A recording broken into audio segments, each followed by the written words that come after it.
ঘটনা মনে হয় 4টা 4:30টার দিকে, ঠিক আছে। আমি ফোন কল পেয়েছি যে আমাদের স্টুডেন্টদের সাথে ঢাকা মেডিকেলের ইন্টার্ন ডক্টরদের কি হয়েছে, কথা কাটাকাটি হচ্ছে, এক ধরনের গন্ডগোল হচ্ছে। সরাসরি তাহলে ব্রিফিং এ চলে যান। ওকে, সো তারপরে আমি সাথে সাথে আসার পরে আমাদের ছেলেদেরকে জিজ্ঞেস করলাম কি হয়েছে।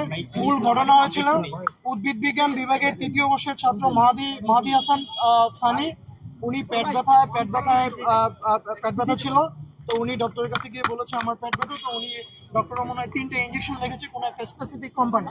তো আমাদের ছাত্রদের বক্তব্য হচ্ছে এই 3টে ইঞ্জেকশনের 2টা ইঞ্জেকশন তারা আধা ঘন্টা পুরো এরিয়াতে খুঁজেছে কিন্তু পায় না। তারা বলতেছে যে স্পেসিফিক কোনো একটা কোম্পানির ওষুধ লিখে দেওয়ার কারণে ওরা সেটা পাচ্ছে না। তো ওরা এসে এখানে আবার বললো যে তাহলে কাইন্ডলি এই ওষুধ 2টা রিপ্লেস করার জন্য।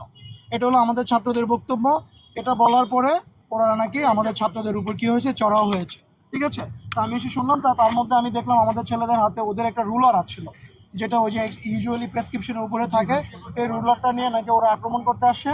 এটা হলো আমাদের ছেলেদের বক্তব্য। তো এটা ওরা নিয়ে আসছে, প্লাস হচ্ছে কয়েকজন ইনজুর্ড ছিল, আপনারা নিজেরাও দেখেছেন, ঠিক আছে। এখনো মনে হয় আনট্রিটেড অবস্থায় আছে। তো তারপরে এই বক্তব্যটা ভেরিফাই করার জন্য আমি ভিতরে গেলাম। তখন এই ইমার্জেন্সি গেটটা তখন বন্ধ ছিল। তো আমি ওদের সাথে পরিচয় দেওয়ার পরে আমরা ভিতরে বসলাম। যাদের সাথে ঘটনা ঘটেছে তারা আমাকে বলল যে প্রথম পার্টটা ঠিক আছে, যে ইঞ্জেকশন লিখে দিয়েছে ওরা খুঁজছে। তা আমাদের ছেলেরা নাকি প্রথমেই গিয়ে বলছে তুই তো করে কে ইঞ্জেকশন লিখে দিছস, আধা ঘন্টা ধরে খুঁজে পায় না। তো এটার কারণে ওরা খুব হিউমিলিয়েটেড হয়েছে। তারপরে এক কথায় দুই কথায় জিনিসগুলো কি এতটুকু বাড়ছে। তো তখন আমি বললাম যে দেখেন, আপনারা বলতেছেন এক কথা, আমাদের ছেলেরা বলতেছে এক কথা, তো 2টা বক্তব্য আসলে সাংঘর্ষিক। তো এটা দুই পক্ষের কথা শুনে তো বিচার করা যাবে না। আর তা এখন আপনাদের যেহেতু এটা খুব সিকিউর জায়গা, অবশ্যই কি সিসিটিভি ফুটেজ থাকার কথা।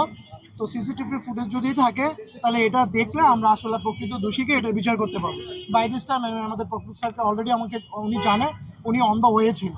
তো তার মধ্যে যেটা হয়েছে, আমাদের ছেলেরা কিছুটা এক্সাইটেড ছিল, ওরাও এক্সাইটেড ছিল। তারপরে আপনার এই গেট, দুই পক্ষই গেট ধরাধরি করে কি করছে, ভাঙার চেষ্টা করছে। ওরাও মারার চেষ্টা করতেছিল, আমাদের ছেলেরাও ঢোকার চেষ্টা করতেছিল, যেটা আসলে কন্ট্রোলের বাইরে চলে গেছে। না, সিসিটিভি ফুটেজ এখন আমি ওই যে কথা চলমান অবস্থায় থাকতেই দুই পক্ষ কি হয়ে গেছে, এরকম এক্সাইটেড হয়ে গেছে। তো যেহেতু এটা একটা বিচারের দিকেই যাবে, বিচারের দিকে গেলে আসলে সিসিটিভি ফুটেজ ছাড়া অ্যাকচুয়ালি কি এটা বিচার করা যাবে না।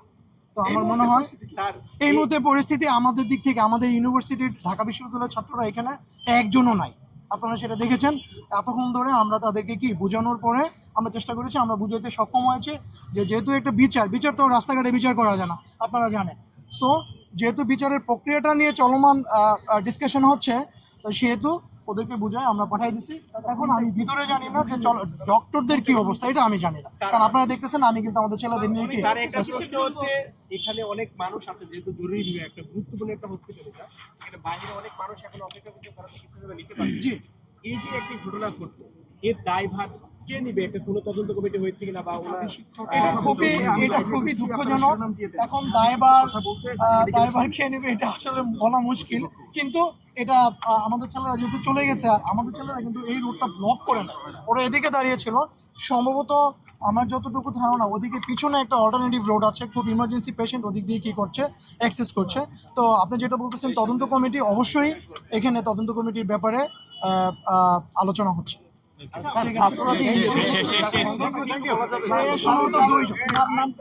সম্ভবত দুইজন আর বাকিরা হালকা ইনজুরি।